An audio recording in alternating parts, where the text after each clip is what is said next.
ดี๋ยวพาผู้ชมไปเบิ่งทางกองทัพภาคที่2ลงพื้นที่ไปตรวจเยี่ยมความเป็นอยู่ของทางกำลังพลในหน่วยงานพื้นที่ของจังหวัดอุบลราชธานีค่ะ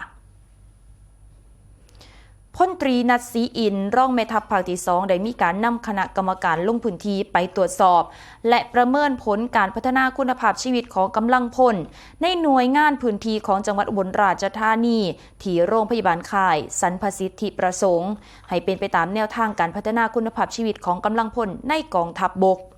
ในการนี้ทางร่องแม่ทัพภาคที่2ได้ตรวจเยี่ยมหน่วยฝึกทหารใหม่มณฑลทหารบกที่22และกองพันทหารราบที่3กรมทหารราบที่6โดยได้ลงไปนะคะว่าจะให้กำลังใจกับทหารใหม่มอบแนวทางในการปฏิบัติตนร่วมถึงเน้นย้ำแนวทางการดูแลทหารใหม่ให้กับหน่วยฝึกโดยต้องฝึกร่างกายให้แข็งแรงจิตใจต้องเข้มแข็งมีความหูความสามารถทั้งการทหารเบื้องต้นและก็ต้องมีอุดมการณ์เพื่อชาติศาสนาพระมหากษัตริย์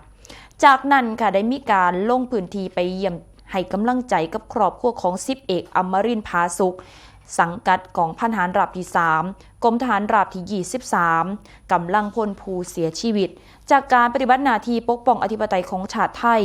โดยครอบครัวของ10 เอกอมรินทร์ก็ได้รับสิทธิของผู้ที่ได้รับผลกระทบจากสถานการณ์บริเวณชายแดนไทยกัมพูชาในปี